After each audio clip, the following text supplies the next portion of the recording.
The National Police Service all along wamekuwa wakiona Wakenya kama watu wajinga. I say this because after the obvious lie that Albert killed himself, yesterday 5 independent pathologists met to examine the body of Albert, and they all came to the same conclusion that Albert was in fact murdered. And not just that the police are also complicit in covering up the murder. Let me just play for you 2 statements from 2 different pathologists that were present. Here's pathologist number 1. Well, when I examine the whole the pattern of the injuries, especially on the head, the bleeds, the hematoma that are found on the head, hitting against a blunt surface, a wall, would have a particular pattern, a frontal bleeds.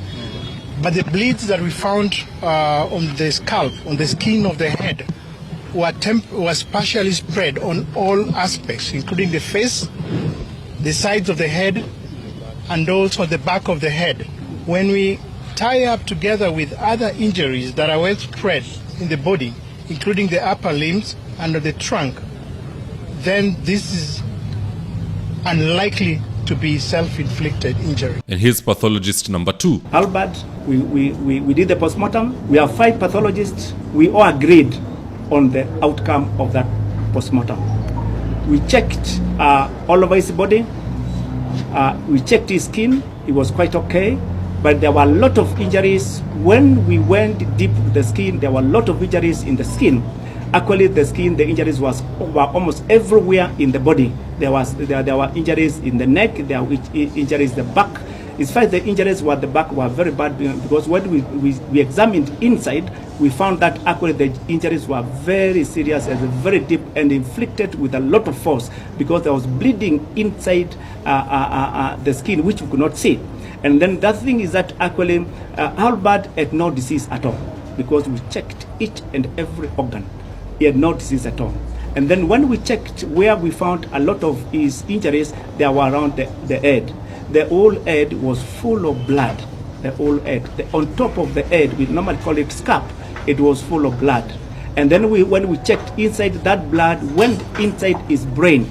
So the cause of death of Albert is because of head injury caused by blunt trauma, and he had signs of neck compression apart from the multiple injuries which were all over the body. So I think from there, So someone in the National Police Service must pay for this murder, and that person is Eliud Lagat. Hata kabla tuongee kitu ingine, Eliud Lagat must go. Mtu wa pili kwenda nyumbani, it is Mushiri Nyaga. Why so? Because he's the one who signed that bonkers letter that was saying Albert hit himself on the wall. Bora ulieka stamp ama signature and your name, you must go, because you are in fact complicit in the lie. Unless Mushiri Nyaga can come out and tell us that pressure was put upon him by person XYZ to issue that statement, in which case bado he's complicit. You don't just say things without corroborating. Or is that how things work in the National Police Service? Never sign any document that you are not aware of or that the story looks fictitious. You generally keep off. Hata kama wewe ni spokesperson, let the government pathologist come and do an autopsy to see what caused the death. Once that has come out, then you can issue a statement. You don't go ahead and issue a statement yet hata government pathologist amekataa kufanya autopsy on that body. So Mushiri Nyaga is one of the people who must go, na pia mwenye alimweka pressure kusaini hiyo kitu. Another person that must go is Kipchumba Murkomen. Huyu jamaa, he keeps failing in each and every ministry that he goes to. Kule transport tulisikia anasanya 10%. Huku interior watu wamekufa Narok. We are now seeing intercounty murders. Mtu anachukuliwa Homa Bay akikula ugali na mboga, anakimbizwa 350 kilometers to Nairobi to be killed. To be honest, at this rate,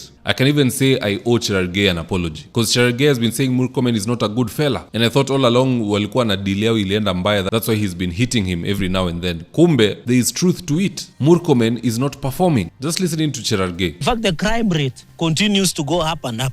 And therefore, I think if there is a possibility, if Professor Kithure Kindiki can become a Minister of Interior and also become the Deputy President, he can do it, because now the minister in charge is busy with social media, he's busy traveling outside the country, he's now in Switzerland while the security of the country is deteriorating. We gave him the budget that is needed, we have given him the laws, and therefore I think it is a high time that changes must happen and heads must roll. They either shape up or ship out. That is, as we say, so that our people stop suffering. So long story short, Eliud Lagat, Mushiri Nyaga and Kipchumba Murkomen must go. Those are the big fish that Kenyans want to see punished. As for the other smaller fish, wale ambao waliteka Alfred Nyaga, wakamzungusha na magari and eventually tortured him to death, hao mambo yao si ngumu. Let them be identified alafu waachiwe raia, just as Abdi has advocated. Enough is enough. Hii mambo ya kuwa watu ovyo kama kuku hii sasa imekuwa too much na watu wanafaa wachukuliwe hatua. Ni kama ukijana Albert Ojwang, kijana tu kwanza ndio kijana peke yake, imagine kwa familia. Hata ukisikia babu yake wanaongea yani mpaka usiano una feel kama mzazi. Alichukuliwa kwa nyumba, alikuwa anakula hapo nje. Babaka sema alikuwa anakula hapo mboga. Watu wakakuja ngapi? Nduthi 3. Wakamchukua pale wakampiga pingu. Babaka hata alimfuata hata hakuoga mkono. Kulikuwa na nduthi ngapi? 3. Wakachukua kijana wakamweka katikati, mmoja mbele mwingine nyuma, wakampeleka. So baadaye kidogo yani umechukuliwa vizuri kwa nyumba, hata uko mgonjwa kidogo unasikia mtu amekufa. Hapa lazima ukweli julikane. Wale walimkujia kwa hiyo boma, nani alipeana orders aende kuchukuliwa? Wote ni kitu hiyo kitu DCI si kazi kwao, ni kazi rahisi na kujua. Kama ni hao wenyewe hakuna mambo na kuficha. Watu wajulikana ni kama watu kama 5. Wale walimsafirisha kutoka hiyo station ya huko mpaka hapa Central. Hao wote majina zao inafaa tujue ni nani na nani, ni nani na nani. Hataki kujua ati officers wa hapa, ati officers wa nini. Tunataka kujua majina zao. Na wale walimbook. Uchunguzi imetokea, jamaa kumbe hata alinyongwa, kuna injuries za kichwa, yani ni jamani alistrangle. Juni imagine ni haki gani hiyo? Nani kwa ruhusa ya kuua mtu? Watu tunataka majina zao, watu wachukulie hatua, hata wafai hata kufungwa, waletwe sio wa raia, tudili nao ndio wajue. Imagine kama ni mtoto wako amefanywa hivyo, kwanza the only son. Boss, kazi watu wachunguzwe wanajulikana. Na kama hamjui kuchunguza hii maneno, inataka kwa inspector Mwala tuoneshe vile inafanywa. Kuna mambo hata kuua mtu kama kuku hapa. Hiyo haiwezekani. Kwa hivyo ni justice for Albert Ojwang.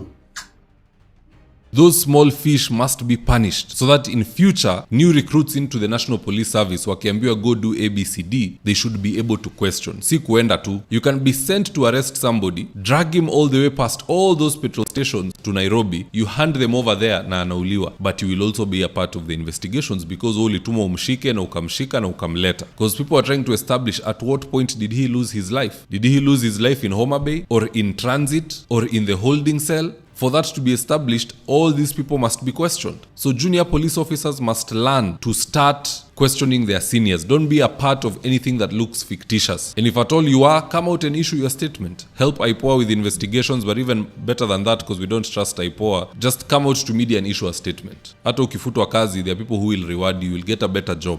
Now, at the end of the day, guys, that's just my opinion. Do let me know your own comments in the comment section below. What do you think should happen to the big fish and the small fish for Kenyans to feel that justice has been served? Just drop me your comments. I'll do my best to read them and to give you a response. In the event you're here for the first time, please go on and hit the subscribe button. And if you're watching for a different platform, just head on over to YouTube, search for David Wafula, hit the subscribe button. You're going to be getting a ton of content of this nature. If politics is something you're passionate about, this is definitely the one channel that you really need to subscribe to.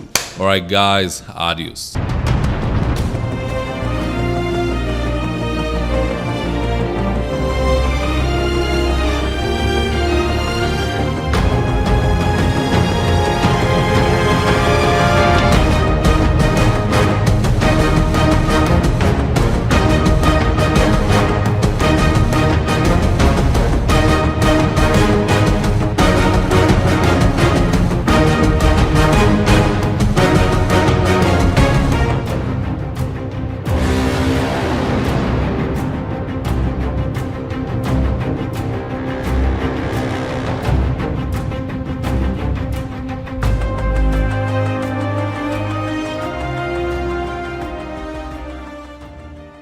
Thank you for choosing David Wafula as your primary news platform.